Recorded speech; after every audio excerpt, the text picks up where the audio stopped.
नमस्कार, मैं खुशी और आप देख रहे हैं आरपीएस समाचार। आइए रुक करते हैं आज की बड़ी खबर की ओर। गोस्वामी तुलसीदास जयंती पर श्रद्धा के साथ हुआ आयोजन। भिनकीपुर स्थित परमार्थ धाम हनुमान मंदिर में बुधवार को पूज्य गोस्वामी तुलसीदास जी की जयंती हर्षोल्लास एवं श्रद्धा के साथ मनाई गई। कार्यक्रम संत स्वामी रामस्वरूप ब्रह्मचारी के पावन सानिध्य एवं अध्यक्षता में आयोजित हुआ। इस दौरान बड़ी संख्या में श्रद्धालुओं ने पहुंचकर गोस्वामी तुलसीदास जी को श्रद्धांजलि अर्पित की।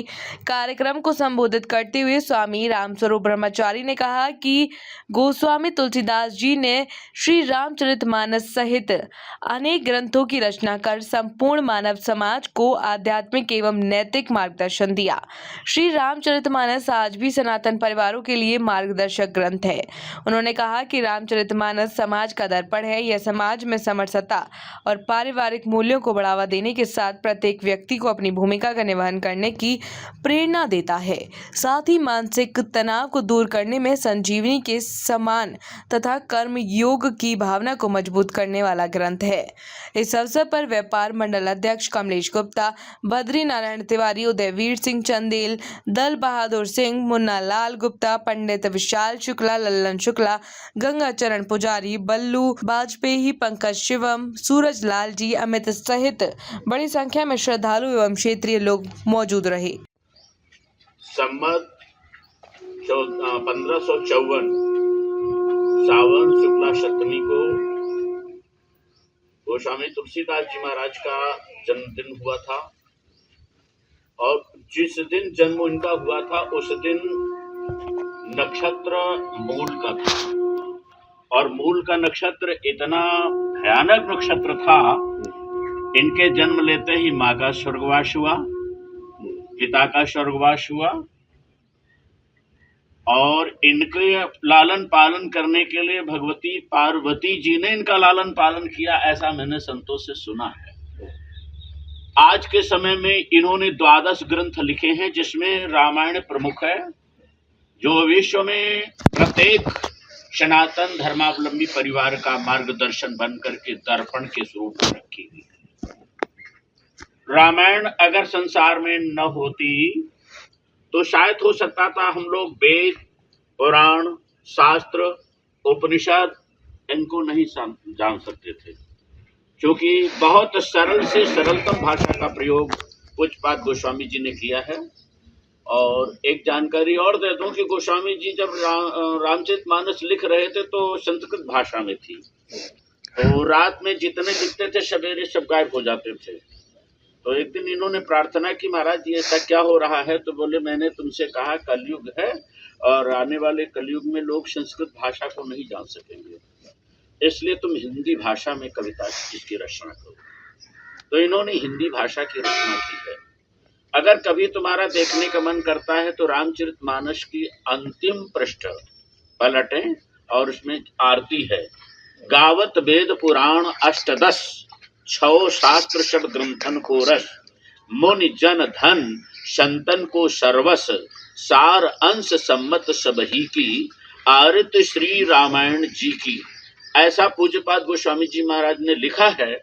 तो हम लोग एक चीज ये जरूर कहना चाहते हैं कि हम लोग थोड़ी शिक्षा पा करके, थोड़ा सा धन पा करके, थोड़ी सी संपत्ति वैभव पा करके बिल्कुल अपने को संसार का पुरोधा मान लेते हैं।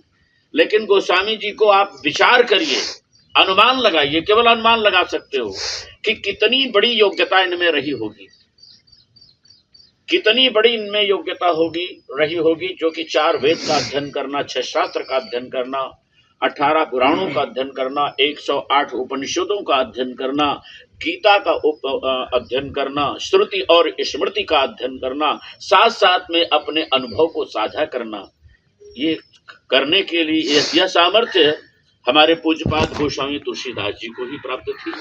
और आज ब्राह्मण समाज का लगभग 80% और ब्राह्मण समाज नहीं बल्कि जो भी मंच पर बैठ करके कुछ कथा कहता होगा, जो भी कीर्तनकार होगा, जो भी कलाकार होगा, बिना रामायण का आश्रय लिए कोई मंच पर कुछ बोल ही नहीं सकता।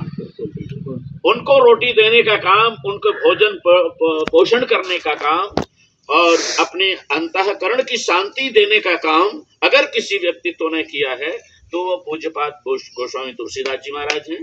ऐसे महान संत की जयंती पर हम सब लोग उनको पावन पुष्पांजलि अर्पित करते हैं और प्रार्थना करते हैं कि प्रभु कोई जब ऐसा समय आए तो हमारे बीच में पूज्य गोस्वामी जैसे सिद्धांत वाला व्यक्तित्व होना चाहिए और होकर के समाज को आज दिशा दे, क्योंकि समाज बहुत भटक रहा है।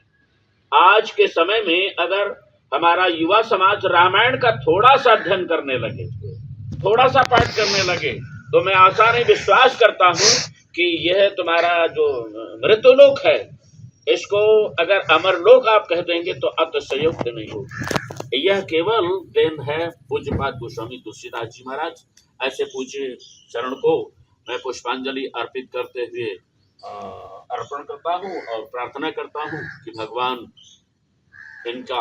इनके जीवन से हम लोग प्रेरणा लें और प्रेरणा लेकर के अपने को प्रेरित करते हुए आनंद से जीवन यापन करें। ये बहुत बढ़िया है, बहुत सुंदर। और आप लोगों के आने के लिए मैं बहुत बहुत शुभकामनाएं देता हूँ। जिन लोगों ने भाग लिया, कम से कम ये आने वाले समय में आप लोग कह सकेंगे कि गोस्वामी तुलसीदास जी की जयंती कब होती है, कब नहीं होती है, तो आप लोग भी इसको मनाने का प्रयत्न और प्रयास करेंगे तो अच्छा लगेगा। ये वैष्णवाचार्य थे और इनके जीवन के संबंध में तो मुझे लगता है कि अगर पीएचडी भी की जाए, कितने छात्र रामचरितमानस पर पीएचडी किए हुए हैं और कर रहे हैं, लेकिन पार पाना मुश्किल है।